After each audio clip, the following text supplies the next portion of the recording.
पुनर्जन्म के बाद उस आदमी ने सबसे पहला काम यह किया कि जब उसकी पत्नी जिस विमान को उड़ा रही थी वह अचानक से खराब हो गया तो उसने निराश होकर अपना हेडफोन उतार दिया और खराब विमान की उड़ान को संभालने के लिए नए आए काम पर लड़की को सौंप दी। शक से बचने के लिए उसने सभी पुराने अधिकारियों को भी निगरानी के लिए बुला ली। ऐसा इसलिए था क्योंकि अपने पिछले जन्म में उस आदमी ने आजीवन कारावास के परिणामों की अनदेखी की और अपनी पत्नी द्वारा संचालित विमान को आपातकालीन लैंडिंग का आदेश दिया, जिससे विमान की स्थिति संभल गई और विमान में सवार 200 से ज्यादा यात्रियों की जान बच गई। हालांकि विमान से उतरने के बाद उसकी पत्नी ने सबसे पहले उस आदमी पर यह कहते हुए बदनामी की कि उसने उसे गलत सलाह दिया था, जिसके कारण विमान खराब हो गया। बदमाश पायलट ने यह सुनकर हंगामा खड़ा करने के लिए बाहर आया, यह सोचकर कि इस आदमी को इस बात से एतराज है कि मैं उसकी पत्नी का पहला प्यार हूं और हम दोनों साथ काम करते हैं, जिससे इसको जलन होती है। इसलिए उसने जानबूझकर गलत सलाह दिया और विमान में सवार 200 से ज्यादा लोगों की जान से खिलवाड़ किया। कुछ चले जाने से बचे। यात्रियों ने यह सुना तो वे सब उस आदमी की ओर दौड़े, उसे लात घूंसे से मारने लगे और उस आदमी पर उन लोगों को मारने का आरोप लगाने लगे। जब उसने अपनी आंखें खोली तो उसे पीटा कर अस्पताल भेज दिया गया था। इस क्षण तक वह अभी भी स्थिति को समझ नहीं पाया था और अपनी पत्नी को खुद को निर्दोष साबित करता रहा कि वह कोई गलत सलाह नहीं दिया। उस आदमी को क्या पता था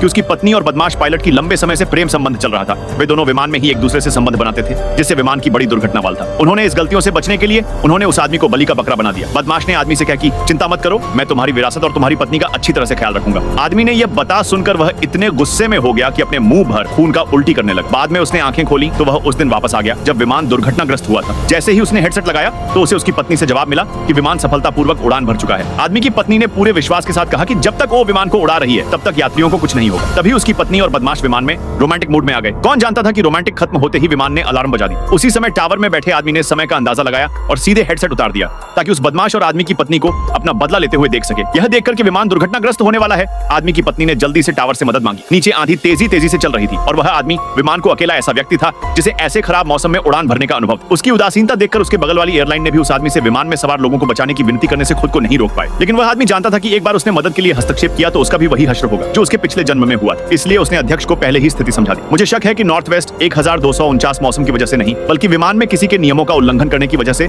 आंधी वाले क्षेत्र में घुसा। निश्चित रूप से कर्मचारियों ने जल्द ही उसकी पत्नी पायलट के उड़ान रिकॉर्ड लिया। तभी उन्हें पता चला कि विमान दुर्घटना उसकी पत्नी और उस बदमाश के अवैध संचालन के कारण हुई थी। हालांकि उसकी पत्नी को, जो अभी भी अपने घोटाले के खुलासे से अनजान थी, अभी भी विमान दुर्घटना का इस्तेमाल उस आदमी पर दोष मढ़ने के बारे में सोच रही थी। इस तरह वह बदमाश न केवल सजा से बच जाएंगे बल्कि उस आदमी से भी छुटकारा पा लेंगे जो एक बाधा के रूप में था। लेकिन विमान में बाकी सभी लोग निर्दोष थे, इसलिए उस आदमी ने इस संकट को एक प्रशिक्षु के रूप में अपनी प्रशिक्षुता के लिए एक परीक्षाधीन मूल्यांकन के रूप में देखा।